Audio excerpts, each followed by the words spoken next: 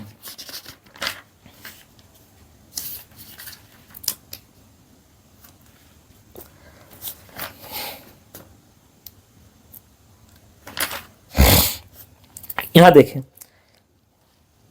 اچھا اس کا مطلب یہ نہیں کہ انسان جو ہے، چلیے شکریہ جزاک اللہ خیرہ، اس کا مطلب یہ نہیں کہ انسان جنت کا طلبگار ہی نہیں ہے، ایسا بھی نہیں ہونا چاہیے، دعا بھی کرنا چاہیے کہ اللہ آخرت کے عذاب سے ہمیں بچائے، ایسا بھی ہونا چاہیے، لیکن محض جو ہے نا انسان جو اللہ کی عبادت کرے نا تو وہ صرف اور صرف یاد الہی میں عبادت کرے، ہے نا، کیونکہ حضور صلی اللہ تعالیٰ علیہ وسلم سے بہت سارے حدیث ایسے ثابت ہیں کہ جس میں یہ ثابت ہے کہ بھائی کہ جنت کے حصول اور دوزخ کے عذاب سے کیا ہے، نجات کا ہے۔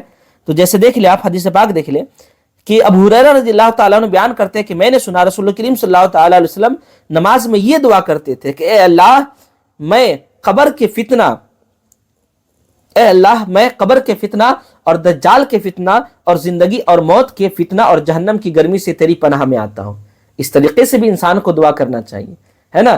اب انسان بیمار ہو، ٹھیک ہے، انسان کا تقویٰ ہے کہ وہ صرف اور صرف اللہ کو یاد کرتا رہے، لیکن انسان اپنی بیماریوں سے شفا کے لیے بھی اللہ سے دعا کیا کرتا ہے، انسان مانگ سکتا ہے۔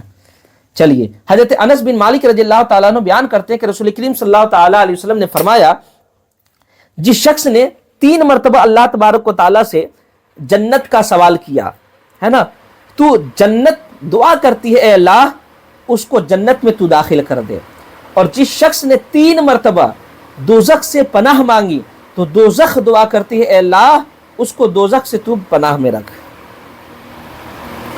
حضرت عبادہ بن صامت رضی اللہ تعالیٰ عنہ بیان کرتے ہیں کہ رسول کریم صلی اللہ تعالیٰ علیہ وسلم نے فرمایا، جنت میں 100 درجے ہیں، جنت میں 100 درجے ہیں، اور ہر 2 درجوں کے درمیان آسمان اور زمین کے درمیان جتنا فاصلہ ہے اتنا ہی فاصلہ ہے، اور فردوس یہ جنت میں سب سے بلند درجہ ہے، اس سے جنت کے 4 دریا بہ رہے ہوتے ہیں، اور اس کے اوپر عرش الہی ہوتا ہے۔ سو جب تم اللہ تبارک و تعالیٰ سے سوال کرو تو فردوس کا سوال کرو۔ اسی لیے ہم اپنے میتوں کے لیے جب دعا کرتے ہیں تو کیا کہتے ہیں، اے اللہ تبارک و تعالیٰ تو اسے جنت الفردوس میں اعلیٰ سے اعلیٰ مقام عطا فرما۔ چلیے آگے دیکھیں، فَبِمَا رَحْمَةٍ مِّنَ اللَّهِ لِنْتَ لَهُمْ، تو اللہ کی عظمت، اللہ کی عظیم رحمت سے آپ مسلمانوں کے لیے نرم ہو گئے۔ اب جنگ احد کا واقعہ اپنے ذہن میں رکھیں، فَبِمَا رَحْمَةٍ مِّنَ اللَّهِ لِنْتَ لَهُمْ، سو اللہ کی عظیم رحمت سے آپ مسلمانوں کے لیے نرم ہو گئے۔ وَلَوْ كُنْتَ فَظًّا غَلِيظَ الْقَلْبِ لَانفَضُّوا مِنْ حَوْلِكَ، اگر آپ تند خو اور سخت دل ہوتے تو وہ ضرور آپ کے پاس سے بھاگ جاتے۔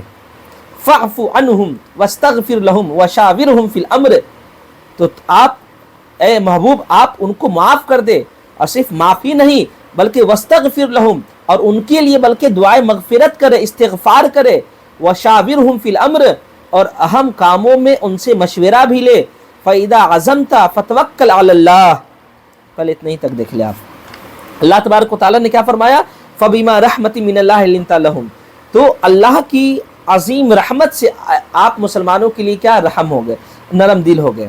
اب دیکھیں دراصل معاملہ کیا ہوا، بعض مسلمان آپ کو معلوم ہی ہے کہ جنگ احد میں نبی کریم صلی اللہ تعالیٰ علیہ وسلم کے پاس بھاگ گئے تھے، بعد میں وہ آپ صلی اللہ تعالیٰ علیہ وسلم کے پاس لوٹ کر کے آئے تو نبی کریم صلی اللہ تعالیٰ علیہ وسلم نے ان پر کوئی گرفت نہیں فرمائی، بلکہ نہایت نرم انداز میں ان سے